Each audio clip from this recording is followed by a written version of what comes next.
자, 21번부터인가요? 자, 두 번째 문제죠. 계약 작성 시 주의할 사항, 구절이 나오는 문제입니다. 자, 틀린 거 보도록 하죠.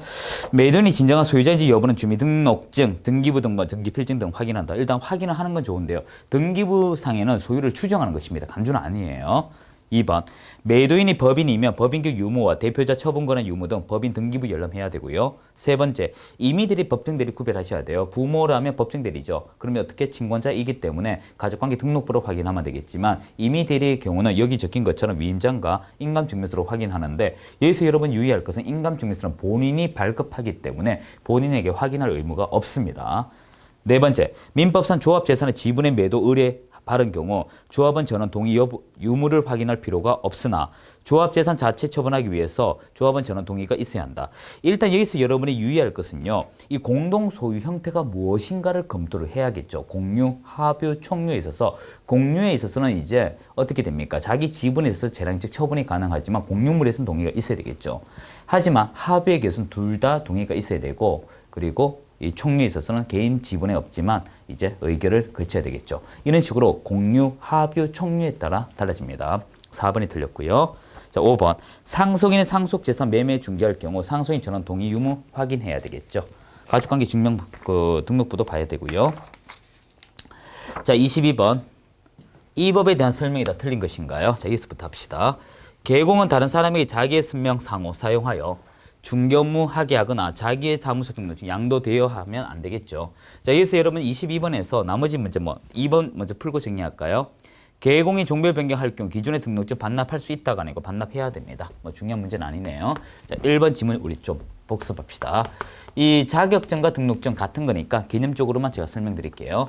이 자격증에 있어서 이것을 보유한 사람, 미보유 이렇게 갈라지죠.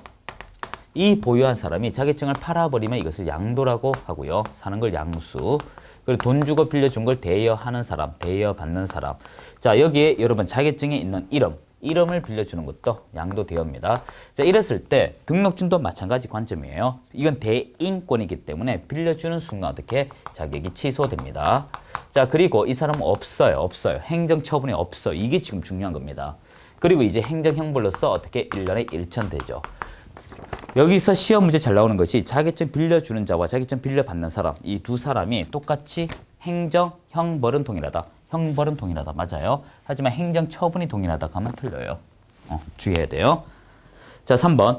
등록관청 업무 보정을 설정하는지 여부 확인하고 등록증 교부하고요. 계공은 중개사무소 등록증 게시해야겠죠. 5번.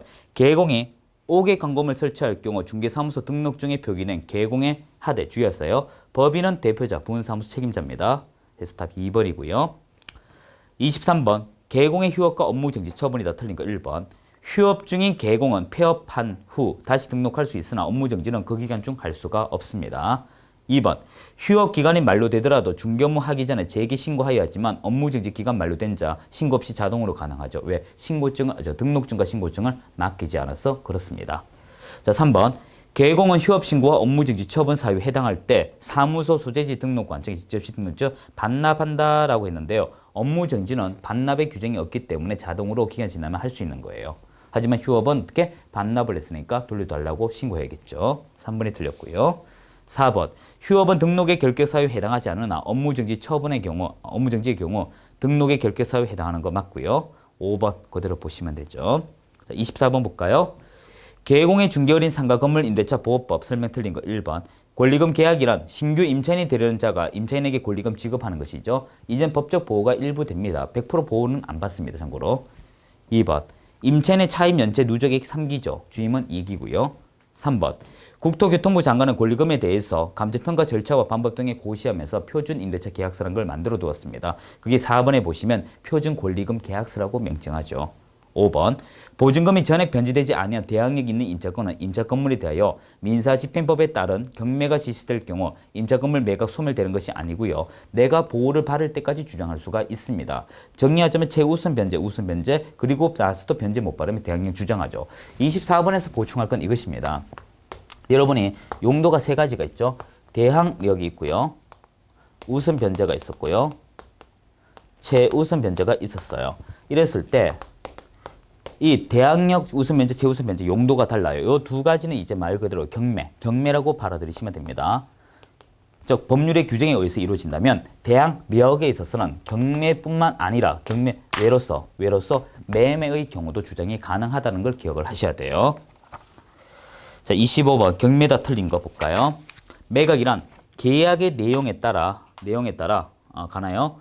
다수인으로 하여금 서로 경쟁하여 그 가운데 가장 유리한 금액을 하죠. 이 경매란 건 이런 것입니다. 어떤 채무자의 재산을 다른 데 넘어가지 못하도록 압류를 합니다. 그리고 처분하죠. 그리고 환가를 하는 이런 제도입니다.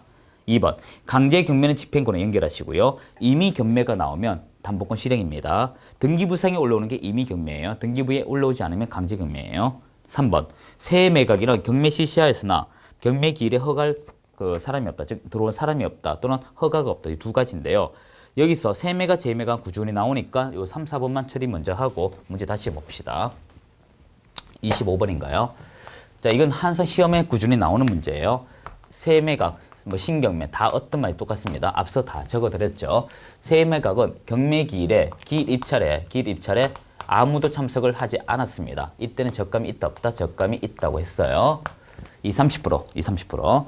자, 그리고 매각 허가 여부 결정에서 이 불허가가 됐습니다. 이 불허가 될 때는 적감이 없다고 했습니다. 이런 것도 구별하셔야 돼요. 자, 4번. 재매각이란 최고가 매수 신고인이 매각 조건에 정한 매각 대금 납부기일, 매각 대금 지불하지 않고 차순위 매수 신고인 없을 때 하는 거 맞습니다. 여기서 여러분이 기억할 것은 차순위자는 있을 수도 있고 없을 수도 있어요. 신청에 의해서 이루어지니까. 답 5번이겠네요. 5번 볼까요? 말소 기준 권리란 경매 목적 부동산의 등기부상, 낙찰자 인수 여부 결정하는 것. 여기까지 좋아요. 이때 현행 민사 집행법의 인수주의의 원칙, 소재주의 예외 반대로 됐습니다. 말소, 소재가 원칙이에요. 26번 틀린 거 볼까요? 1번 대사물건 표시는 토지대장, 건축물 대장. 2번 권리관계는 등기부 기재. 3번 건폐율 상한 용준상 시군조례. 4번 중개보수는 실제 거래 금액 기준으로 계산, 협의가 없을 경우 부가가치세 포함. 여러분은 부가가치세는 별도로 받도록 되어 있습니다. 나중에 현업에 가시게 되면 별도로 부가가치세 받으면 돼요. 지금 예를 들어 법인과 사업자 등록증 같은 경우 있으면 임대료 갈 때 월 250이다. 그러면 부가세 여부 어떻게? 별도로 25를 더 받게 돼 있습니다. 그래서 4번이 틀렸고 5번 공동중개 시 다 들어가게 돼 있죠. 여기서 여러분이 주의할 것은 이것입니다. 예전 금액하고 실제 금액인데요. 실제 금액이라고 하는 것은 거래계약서 이유입니다. 꼭 기억하셔야 돼요. 자, 27번 이거는 너무 어려운 문제 아니죠. 중개대상물 확인 설명사항과 정석중개 공개할 사항이다. 공통된 사항 속하지 않는 거. 이건 앞서 했죠.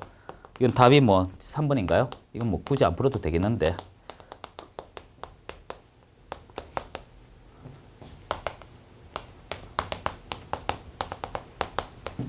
이건 여러분 입에 외워줘야 돼요. 기본적인 사항 동일하죠. 사법적 권리 동일하죠. 공법성 내용 동일하죠. 예전금액 동일합니다. 하지만 공시지가 취득에 따른 조세예요. 자, 하나씩 봐요. 기억 일단 권리관계 들어가고요. 입지조건 여기 들어가죠. 환기내 수입. 디귿 취득에 따른 조세는 확인에만 들어가고 중개보수 실비금액과 산출내역은 여기만 들어가죠. 예전금액의 산출내역 있죠. 그리고 공법성 내용은 동일하고요. 공시지가 여기만 들어가죠. 자, 이런 식으로 하면 답 3번 됩니다. 이건 100% 나오는 문제니까 외워둬야 돼요. 자, 이제 28번 볼까요? 자격증에 관한 설명이다. 틀린 거. 1번. 공인중개사는 다른 사람에게 자기의 자격증 양도되어야 하면 안 되죠. 하는 순간 자격 취소 1년에 1천. 2번. 누구든지 다른 사람의 자격증 양수되어 바르면 안 됩니다. 1년에 1천. 3번. 자기의 선명을 사용하게 중개무 하는 경우 자격 정지가 아니고 자격 취소죠. 여기 있죠. 여기. 요 문제입니다. 자, 28 나머지 동일하고. 자, 29번 문제는 이것입니다. 우리가 잘못 오해하는 분들도 많은데요. 우리가 결격 사유에 들어갑니다. 개공이 결격 사유에 들어가게 되면 원칙과 예외가 달라져요. 원칙은 절치입니다. 예외는 그냥 아무것도 없어요. 아무것도 없습니다. 점이에요. 절치가 아니다 이거예요. 여러분이 예외로 절치가 아닌 것이 있습니다. 즉 절치가 아닌 게 어떤 게 있을까? 미성년자. 나이가 어려서 등록증 못 받았는데 어떻게 절치란 말이 나옵니까? 결격 사유 중에. 그리고 여러분 양형 규정이라는 것이 있습니다. 업무 정지와 등록 취소 같이 돼버리면 안 돼요. 그래서 업무 정지 또는 이제 자격 정지. 사례도 적어드릴까요? 자격 정지. 이건 자격 정지. 이건 누구예요? 소공인데 이 개공의 내용이 들어올 수가 없잖아요. 그리고 등록 취소와 업무 정지 병행할 때. 등록 취소 받고 또 등록 취소는 말하면 할 수가 없죠. 업무 정지. 이런 것 같은 경우는 우리가 절친한 말을 쓸 수가 없습니다. 그래서 기억의 미승현자, 지어서 자격 정지 나오죠. 그리고 기억의 등록 취소 나오죠. 그리고 이와 히어, 업무제죠. 이렇게 해서 1번 되고요. 자, 30번 중개 활동이다. 옳지 않은 거 1번. 부동산에 위치한 지역의 발전 가능성, 대상 부동산에 대한 투자 가치, 경제 측면 셀링 포인트. 참고로 셀링 포인트는 동일합니까? 다릅니까? 다르다라고 해야 돼요. 2번. 개용의 중개대상물에 대한 특징 분석 시 중개대상물이 속한 지역의 일반적 특징과 중개대상물에 대한 개별적 특징 구별하게 되어 있고 3번. 크라우징이란 부동산의 소유권 현실적으로 이전하는 행위 또는 부동산 거래 계약서의 서명 날인. 최소한 그러니까 그 협의의 크라우징이 있고 광의 크라우징이 있는데 협의는 서명 날인이에요. 4번. 아이다의 원리란 크라우징의 욕망 행동에 시도하는 것이다. 즉 꼬드기는 단계를 얘기하네요. 5번. 부동산은 개별성이 강함으로 셀링 포인트 다양화되지 못하다. 아니에요. 여러분 만약에 나는 학군이 좋아서 간다. 이게 셀링 포인트 하나고요. 높은 청수가 좋다 해서 가는 것도 셀링 포인트. 주변의 환경이 좋다 해서 가는 거. 쾌적성이라고 하는 주거의 쾌적성은 사람마다 다 다릅니다. 이 사람이 교통을 좋으면 쾌적성이 교통이 들어갈 것이고 아파트 피자 가게가 많다. 그럼 나는 이 피자를 좋아한다. 그럼 이 사람은 피자 가게 많은 게 쾌적한 모델이 돼버려요. 그래서 다 다양합니다. 다양해요. 5번이 틀렸고. 자, 31번 문제는 우리가 어려운 문제 아닌데, 지금 점 4개가 전부 다 주임법상 묵시적 갱신 얘기죠. 이거죠. 자, 임대인이 있습니다. 임차인이 있어요. 자, 우리가 기간 종료입니다. 자, 기간 종료되기 전에 임대인은 6월부터 1월까지 6월부터 1월 전까지 너 살래 날래 나갈래 물어봐야 돼요. 그리고 임차인은 1월 전까지 말하면 됩니다. 근데 이때 말이 없어요. 입을 꾹 닫았습니다. 그러면 자동으로 넘어가는 묵시적 갱신이 돼요.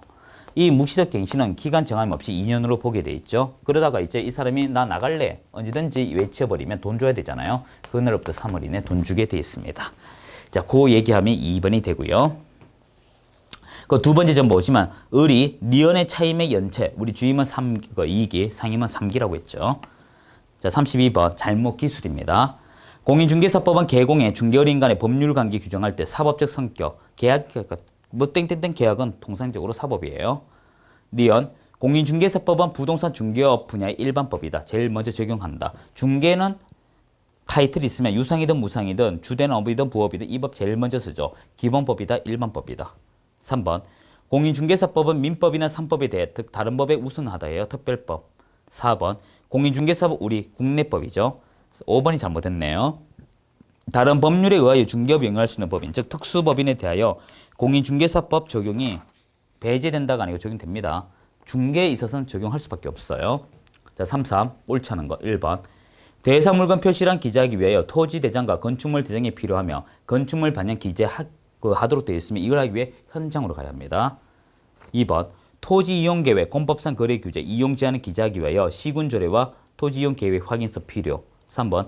비손해시설 확인. 4번 보세요. 주거용 건축물에 임대를 할 경우 시르시 부담할 조세 종료세율 적지 않는다라고 했습니다. 33번 앞서 말씀을 드렸지만 여러분이 임대차를 하게 되면 제외되는 게 있고 생략되는 게 있다고 했습니다. 제외는 우리가 취득에 따른 조세, 생략은 어떻게? 공시지가와 공법상의 내용이라고 했죠. 답 4번이고요. 자, 34번 꾸준히 나오는 문제입니다. 자, 답은 1번인데요. 3, 4는 이렇게 보십시오. 시험 문제 풀 때. 여러분 시험 칠 때 신고란 글자가 있고요. 등록이란 글자가 있고 승인하는 글자 있는데 이것만 구별하시면 돼요. 먼저 등록이라고 나오면 여러분 개설 등록. 이 등록증과 관련되는 얘기. 등록증과 관련되는 얘기고요. 그리고 여러분 인장 등록. 등록 나오죠? 자, 이렇게 있고. 자, 이제 승인 나오죠? 우리가 공제사업 할 때 어떤 게 있었습니까? 저 협회 공제사업 방금 답을 말했네요. 공제사업. 그리고 거래정보사업자 지정할 때 운영규정. 국장의 운영규정이죠. 그 외에는 다 신고라고 보세요. 이게 더 문제 빨리 풉니다. 통보도 참고로 기억하시고요. 자, 35번. 평촌의 매수 신청 대리인 등록을 한 개공이 매수 신청을 통하여 받을 수 있는 금액. 여기서 여러분 기억할 것은 이것입니다. 매수 신청은 일방에게 받는 것입니다. 일방. 우리가 중개는 양방이지만 매수 신청이 일방이에요. 35번인가요? 어느 일방입니다. 자, 이건 일단 상담할 때 우리가 일괄 상담부터 있는데 하나씩 합시다. 기억부터 해요. 일괄이네요. 일괄. 일괄은 3개까지 50이에요. 50. 4개인가요? 1개 추가될 때마다, 3개라고 하셨죠. 1개 추가될 때마다 5만 원이네요. 그러면 이게 55만 원 되네요. 설명 상당히 복잡하게 됐네요.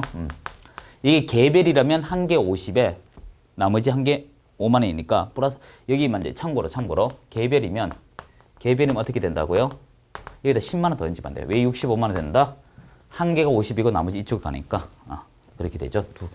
자, 이제 두 번째가 경매가요. 경매 입찰 들어갔습니다. 이제 낙찰이 안 됐을 때 유찰이라고 하죠. 유찰이 되면 50이고요.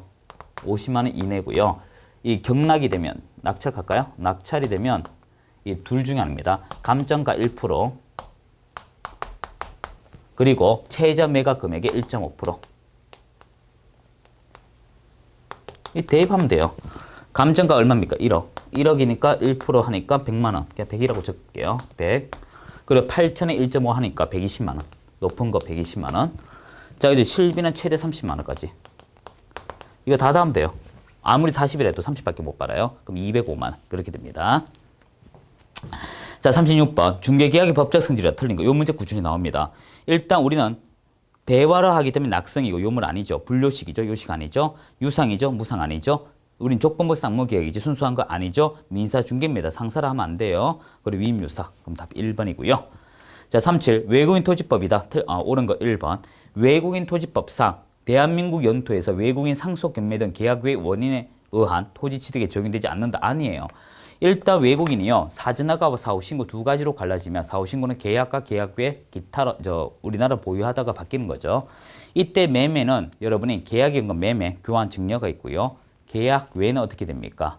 상속 포함되어 있죠. 그리고 이제 내국인이 외국인으로 바뀌는 것. 이렇게 크게 그림이 있습니다. 자, 정리합시다. 사전허가, 사후신고, 사후신고는 종류가 3가지다. 꼭 기억하셔야 돼요. 2번. 외국인은 부동산 거래 신고에 관한 법률에 따라 부동산 거래 신고하면 별도로 신고 안 해도 되고요. 주택 거래 신고도 마찬가지고요. 3번. 외국인이 대한민국 소유하는 건물에 대한 저당권 취득 시 외국인 토지법 적용 안 되죠. 이쪽 지울까요? 이렇게 공부하자라고 했습니다. 37에서 외국인 시민권자와 50% 이상의 지분, 외국인 토지, 부동산 아닙니다. 토지. 법에는 취득이란 말이 없지만 매수에만 관련되는 법이다. 이렇게 보시면 되죠. 자, 4번. 외국의 법령에 따라 설립된 법인이라도 구성원 2분의 1 대한민국 국민인 경우 외국인 토지법 따라 외국인에 해당하지는 않아요.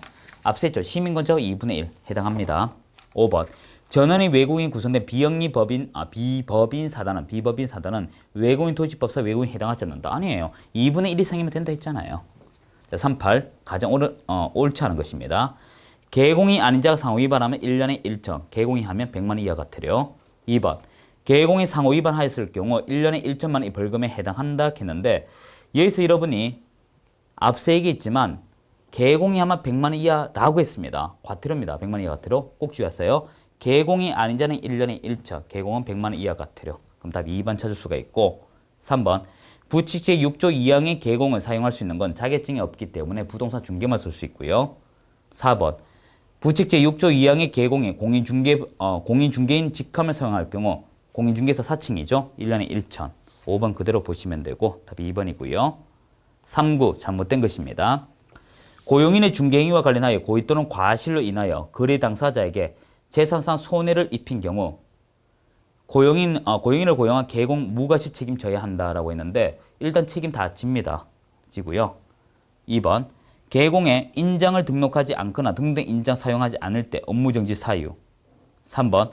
국토교통부 장관에게 지정 신청을 위하여 가입 이용 신청을 한 개업 공인중개사로부터 발행 부동산 거래 정보만 가입 이용 신청서 및 당해 개공 중개사무 등록증 사본 첨부.